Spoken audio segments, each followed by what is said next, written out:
அண்டம் முழுதும் ஒன்றினுள் அடக்கம், அதுவே ஆனை முகமெனும் ஓங்கார விளக்கம்.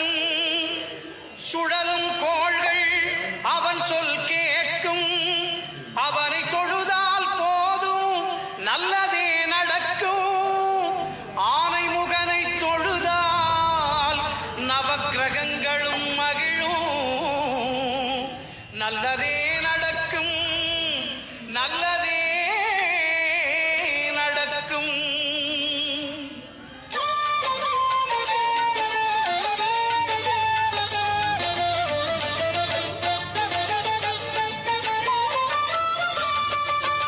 ஒன்பது கோளும் ஒன்றாய் காண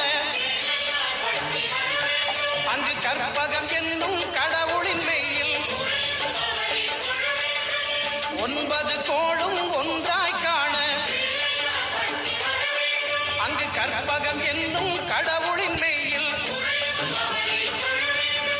சூரியன் முதலாய் 9 கிரகமும் பலவித குணங்களை கொண்டிருக்கும். எங்கள் கற்பக தருவில் அவை வரும்போது ஒன்றாய் சேர்ந்து பலனளிக்கும்.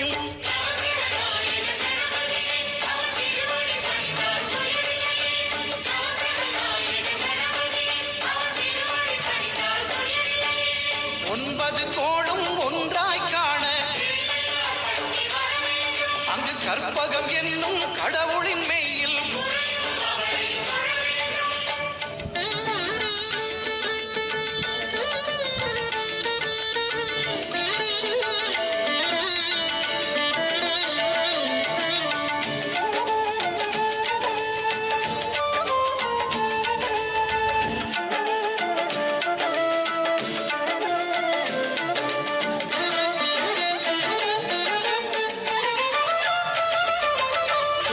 பகவான் ஒளிமுகம் காண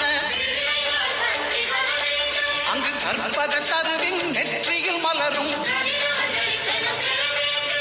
சூரிய பகவான் ஒளிமுகம் காண அங்கு கற்பக தருவின் நெற்றியில் மலரும். இருளை விலக்கி உலகை எழுப்பும் ஞாயிறு அங்கே குடியிருப்பான். அவன் ஆனை முகத்தனின் அடியவர் மனத்தில் ஒளியாய்